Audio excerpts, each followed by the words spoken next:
Radiálogo nutre, interpreta y transforma el mundo. Radiálogo. Buenas tardes, bienvenidas, bienvenidos. Estamos en la emisión número 73 del programa Radiálogos, una producción del Colegio de Licenciados en Ciencias de la Comunicación de Baja California Sur, con el apoyo del Instituto Estatal de Radio y Televisión. Y pues ya estamos en septiembre y pues el tema histórico, por supuesto, pues tiene que tomarse en cuenta, por supuesto, para hacer un buen programa. Y consideramos hoy tomar el tema histórico de nuestra entidad, y para ello tenemos la grata presencia aquí con nosotros de Luis Domínguez Bareño, que es el actual director del Archivo Histórico Pablo L. Martínez. Muchas gracias, Luis, por estar con nosotros. Bienvenido. ¿Qué tal? Buenas tardes, muchas gracias por invitarme. Un gusto estar con todos ustedes el día de hoy. Pues estamos transmitiendo desde la ciudad de La Paz y con cobertura estatal. Y saludamos también a quienes nos ven en redes sociales que en este momento se estén conectando a nuestra transmisión en estreno. Y pues estoy sustituyendo a nuestra colega Valerie Vélez, que pues hoy no pudo asistir, pero esperemos que en la siguiente ya la tengamos por aquí. Y bueno, si me permiten, voy a hacer una breve semblanza para que conozcan a nuestro invitado. Y pues él estudió la carrera de Ciencias Políticas de Administración Pública en nuestra máxima casa de estudios. También es licenciado en Filosofía y tiene la maestría en Historia Regional. Ha sido profesor también en su alma mater y algunas escuelas de nivel superior, medio superior. Actualmente es secretario de la Asociación Subcaliforniana de Escritores y secretario de Californios Amigos de la Historia y los Estudios Locales, CAEL-AC. En la administración pública se ha desempeñado como secretario particular en la Dirección General de Educación Básica de la SEP estatal, como coordinador de programas federales en la Delegación Federal de la SEP y cronista municipal en el Ayuntamiento de La Paz. Actualmente es director del Archivo Histórico, como mencioné hace un momento, el Archivo Estatal Pablo L. Martínez, y eres el compilador y tienes la gran responsabilidad de tener nuestra historia entre tus manos, Luis. ¿Qué tal? Casi nada. Pues aquí estamos con mucho gusto y ganas y sobre todo con un excelente equipo de trabajo para desempeñar estas responsabilidades, ¿no?, que tenemos hoy en día. Porque el tema histórico, pues digamos, para algunas personas podría ser como algo muy tedioso, algo, pues, memorizar fechas, memorizar nombres, etcétera, ¿no? Mucho en la escuela se ve esto, sí.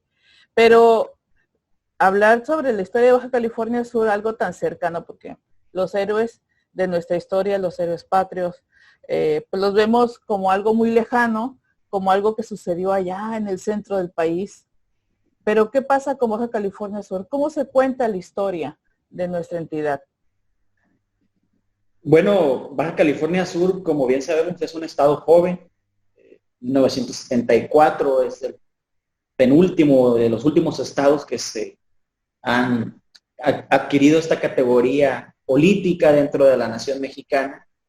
Pero esta juventud como estado no implica que nuestra historia esté manca, ¿no? O nuestra historia sea cortita. Al contrario, Baja California Sur tiene una gran historia, mucho que contar sobre todo la forma en que se ha desarrollado la sociedad subcaliforniana y cómo ha devenido en el tiempo histórico todo lo que es la californidad o la subcalifornidad.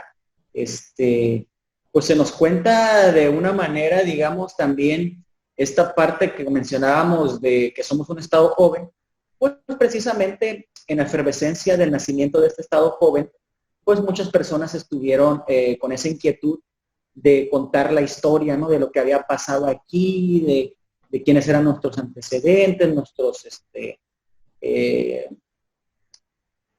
personas que estuvieron antes. Por ejemplo, don Pablo L. Martínez, que es el nombre del archivo, pues es uno de los historiadores más reconocidos de Baja California Sur, y pues su historia de la Baja California, que se publicó en 1956, es como el parteaguas, ¿no?, de la historiografía subcaliforniana, donde ya hay un cimiento propio, el primer bloque, digamos, ¿no?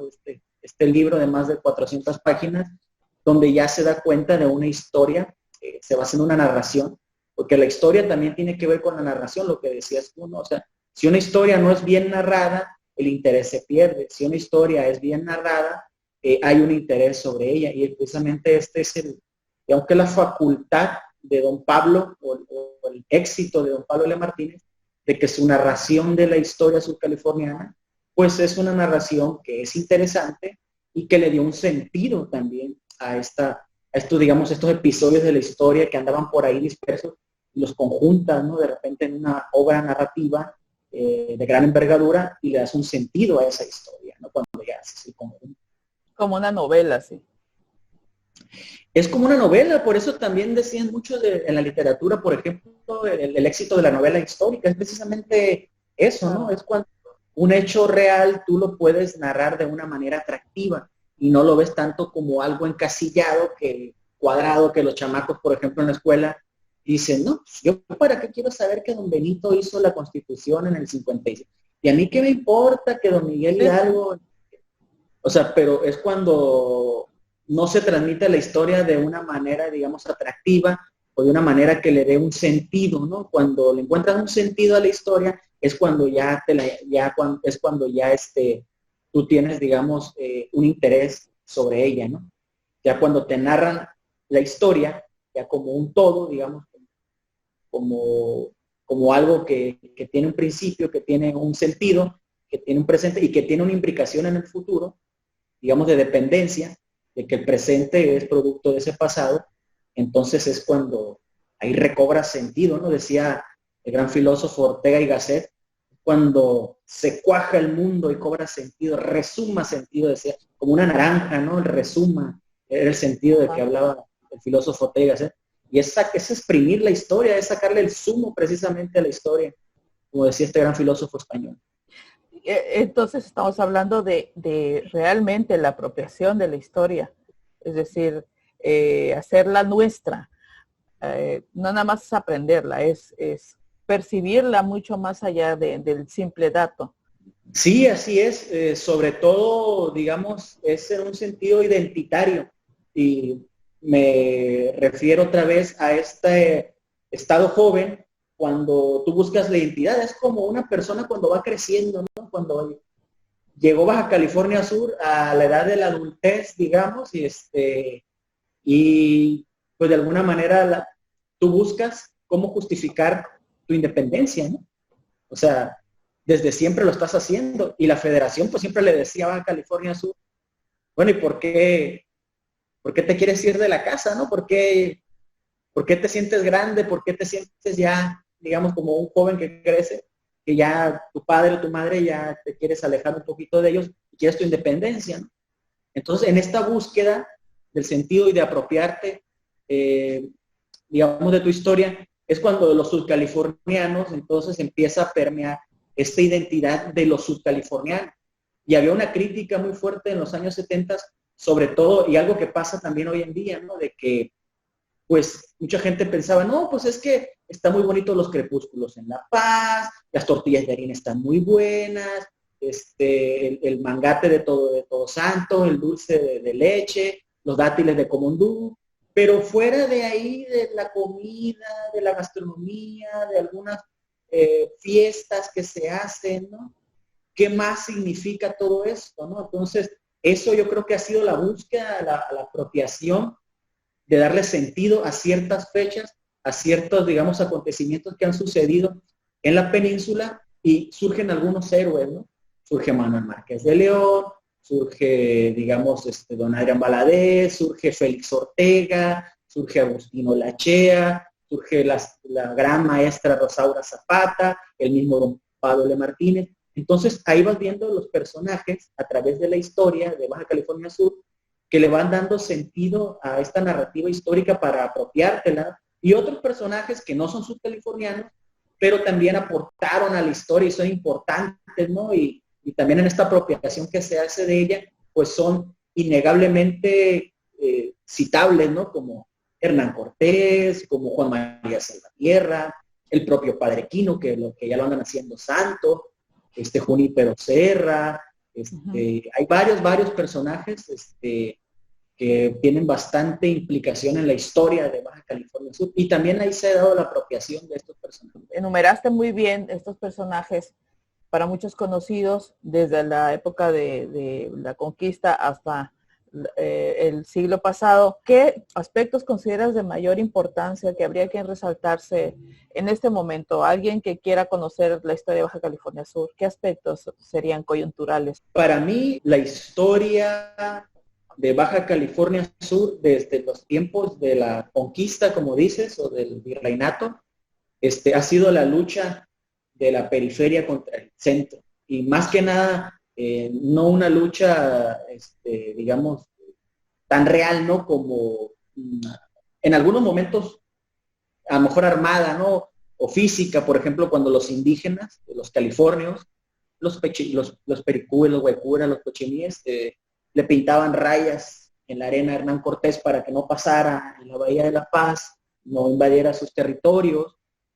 También cuando los mismos indígenas sacaron al padre de Salvatierra de La Paz, también los eran bravísimos, los huichitíes que estaban en la Bahía de La Paz, tuvo que salir huyendo el padre Salvatierra y fue allá en Loreto donde se hizo la primera misión, porque la gente de La Paz era muy belicosa, ¿no? Muy aguerrida, todavía. Muy aguerrida, y principalmente esta belicosidad tiene que ver con el entorno, fíjate, y es algo que no ha cambiado. Yo creo que eso es una continuidad que hay en el tiempo histórico, desde los antiguos Californios, seamos o no seamos descendientes de ellos, pero sí hay una continuidad, y yo creo que va más referida al ambiente geográfico, a un ambiente hostil, caluroso, falta de agua, falta de recursos, digamos, alimenticios, que hay que batallar realmente para conseguir el sustento. No es como en otros lados, ¿no? Que a lo mejor te acuestas y te cae la manzana en la cabeza y Claro. a un lado de ti está corriendo el río, ¿no? El agua ahí, nada más te estiras la mano y bebes el agua. Entonces aquí las condiciones geográficas desde siempre han hecho que la vida sea muy difícil, y yo como decía Fernando Jordán, este ambiente hostil, digamos, de esta manera, ha forjado, ¿no? Se ha interiorizado en el subcaliforniano, en el alma del subcaliforniano o de la subcaliforniana, y precisamente es esta reticencia al extranjero, al que llega, al que viene, en qué plan viene en plan de conquista, viene en plan de apropiarse de los recursos, ¿no? Entonces siempre hay como esta distancia entre el yo subcaliforniano y los otros que vienen de afuera, y es una lucha que se ha dado y lo seguimos viendo todavía en la política, ¿no? Las imposiciones del centro del país contra la periferia de lo que es la península de la Baja California, y siguen dándose este tipo de confrontaciones en la parte también política, y que son naturales, ¿no? a la idiosincrasia del subcaliforniano, que en esta distancia de los otros, de los demás, del centro del país, también busca su independencia y su autonomía. Y creo que no cambiará. No, ¿Verdad? A menos que se mueva. Se puede llegar a acuerdos, ¿no? Porque la política es eso, ¿no? La polis, la búsqueda del bien común de la polis, de la ciudad, pero siempre va a haber estas grandes diferencias, porque las visiones son distintas, ¿no? Siempre lo que ha pasado, pues, allá en el centro del país, en el aire acondicionado, con todos los recursos, se mandata, ¿no? Que se asignen tales playas a fulanitos, se asigne esto para concesión minera, se asigne este lugar de Baja California Sur, pero sin pensar en las condiciones propias del Estado, ¿no? De lo que es la población que ya existe aquí, que tiene de alguna manera un sustento en esas concesiones que se hacen desde allá, desde un escritorio muy lejano, ¿no? Entonces todavía esto fue una de las causas que provocaron también la búsqueda de la autonomía como Estado, siguen hoy en día presentándose y van a seguir presentándose. Per secula seculorum, como dicen, ¿no? Por los siglos de los siglos. Así es. Y bueno, se pone muy interesante esto, pero tenemos que hacer una pausa. Pero no le cambie, por favor, seguiremos hablando de historia de Baja California Sur y tenemos a Luis Domínguez Bareño con nosotros. No le cambie, un momento, volvemos. En un momento regresamos. Radiálogos.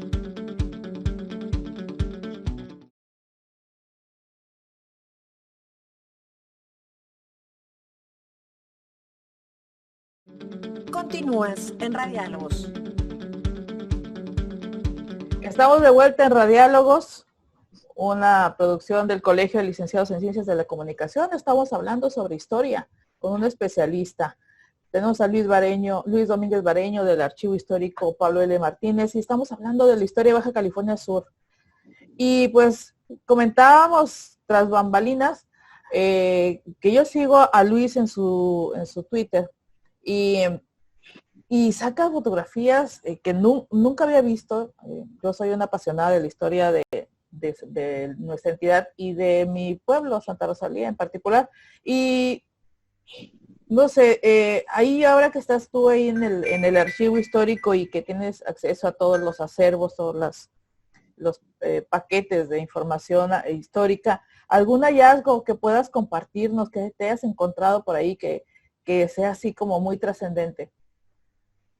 Sí, mira, pues realmente lo que hemos estado haciendo aquí también es generar confianza con la gente, ¿no? También para acercar un poquito el archivo a las personas, porque pues realmente a nivel nacional y la misma burocracia, ¿no? Te dicen archivo y ya lo ves como una zona, digamos, tétrica. A mí, un funcionario me dijo, oye, ¿dónde estás? No, pues en el archivo histórico.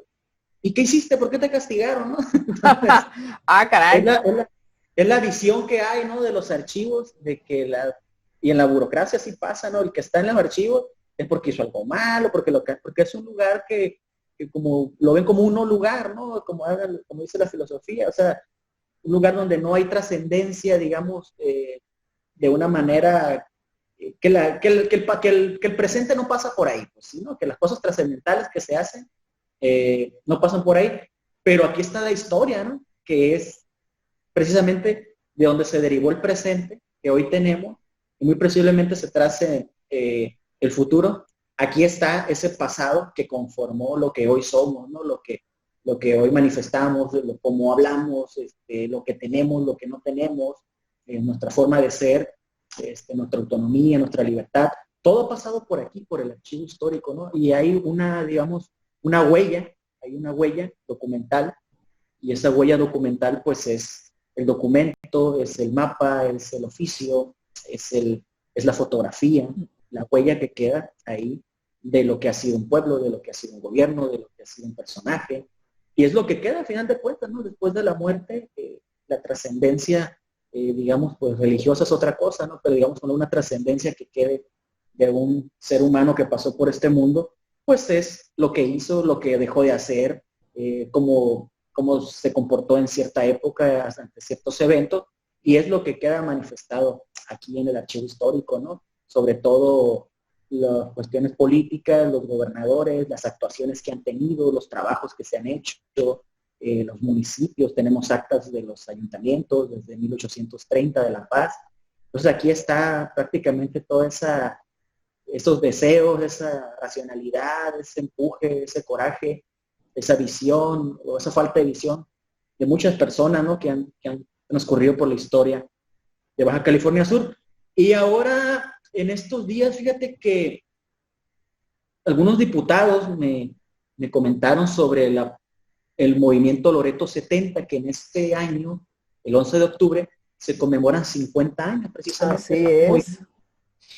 Y yo, previendo ya este asunto, hace algunas semanas, nosotros aquí en el archivo tenemos un fondo que se llama de donaciones, precisamente, que es donde las personas que tienen algún documento, algún mapa, algo que nos quieran ellos compartir, pues se puede donar y algún libro y se deja en este fondo de donaciones, que no es el fondo original del archivo, ¿no? Digamos, el de procedencia, el de origen.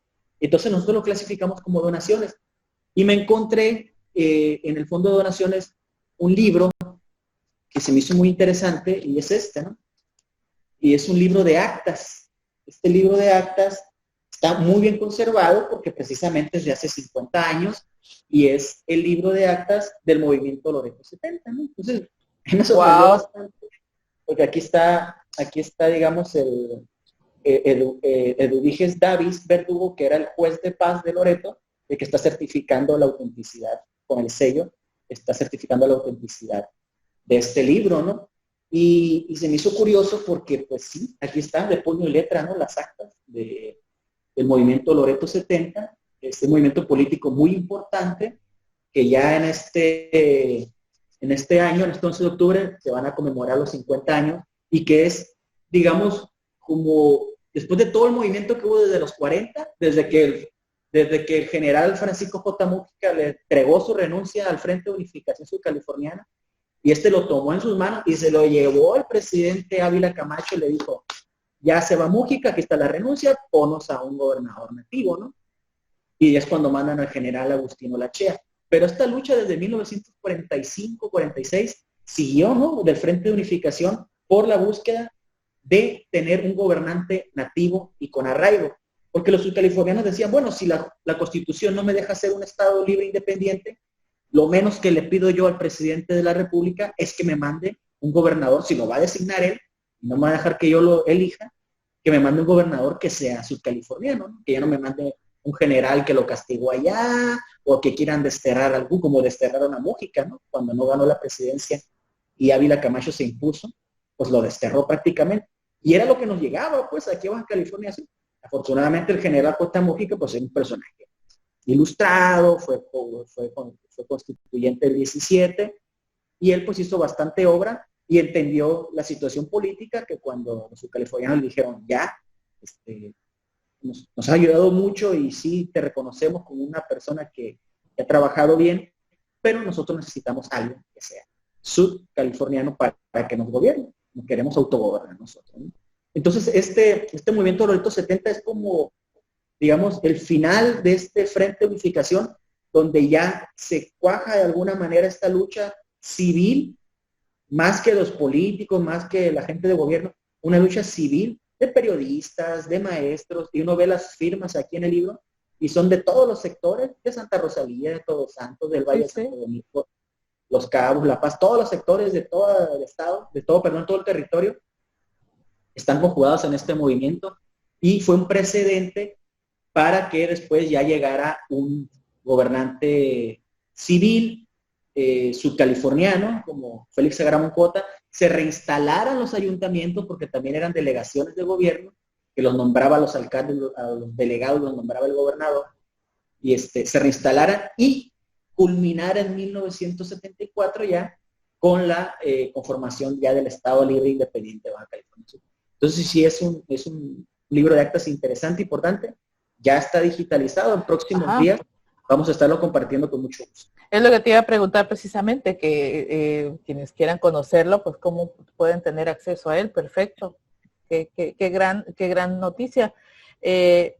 Y ahorita que hablabas precisamente de estos personajes trascendentales en nuestra historia reciente, y bueno, yo le he preguntado a algunas personas, bueno, ¿tú sabes quién era J. Mújica? No, pues hay un bulevar que se llama así, ¿no? Entonces, ¿tú cómo ves ahorita el escenario en nuestro país de estas personas que están exponiendo la historia, que manejan las redes sociales y que están dando a conocer cosas? ¿Hay un interés real, atrayente para las nuevas generaciones?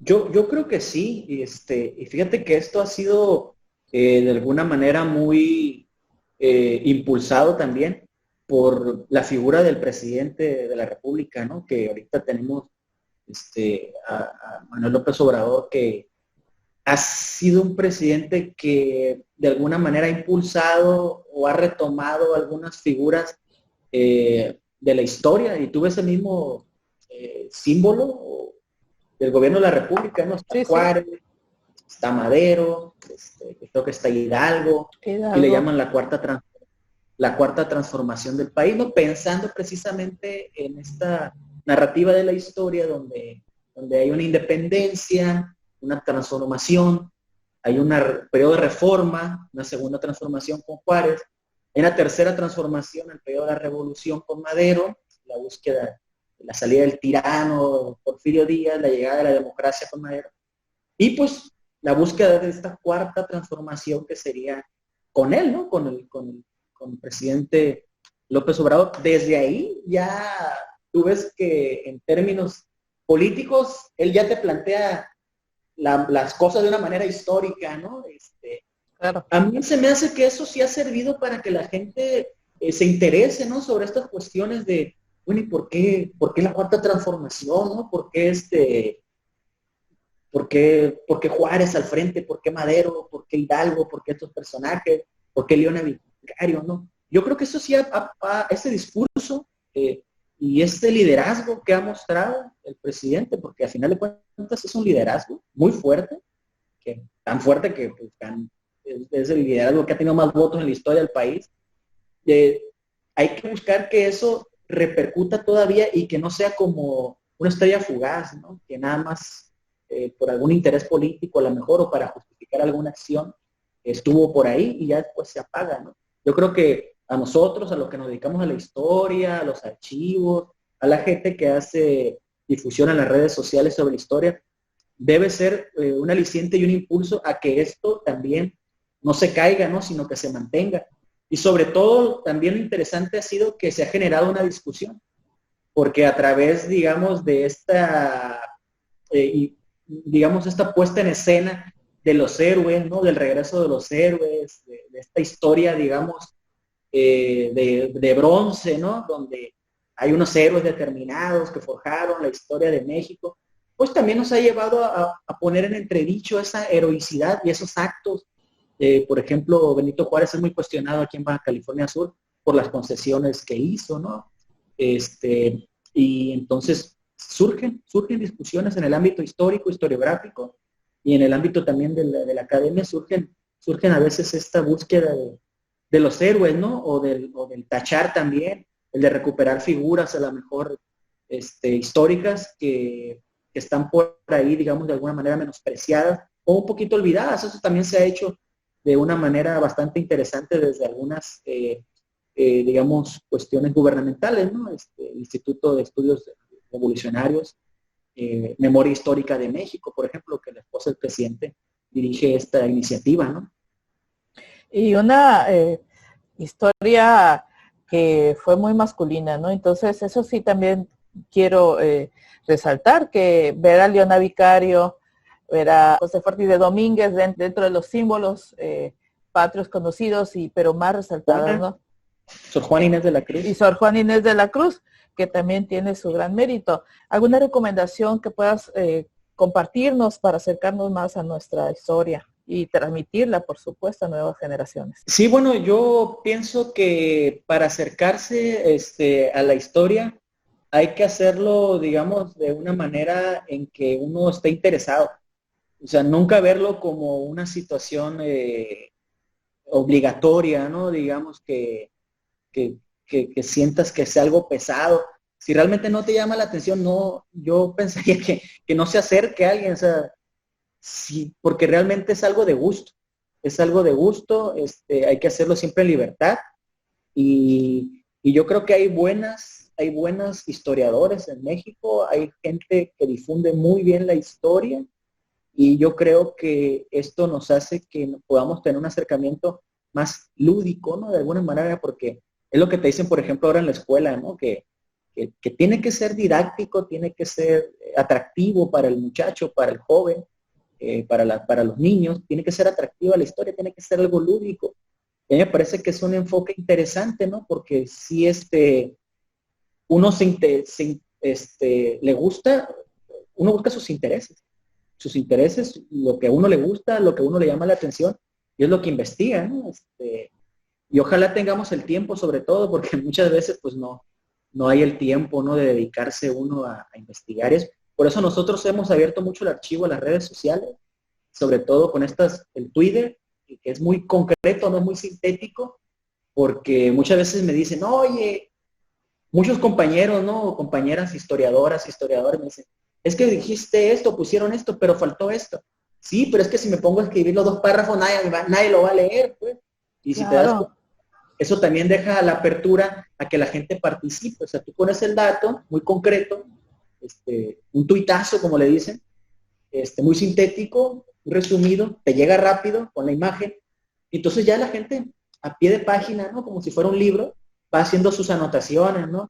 Y ya de repente de un tuitazo, de una capsulita histórica, ya tienes a diversas, a mujeres, a hombres, a niños, a jóvenes, a personas de la tercera edad, discutiendo, ¿no? Sobre aspectos históricos ya. Entonces ya como que dice uno como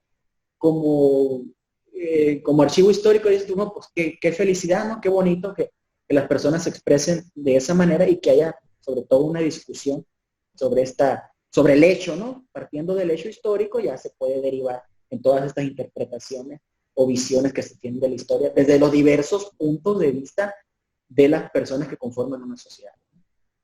Excelente. El archivo histórico entonces echa como una carnada, ¿no? Una carnada.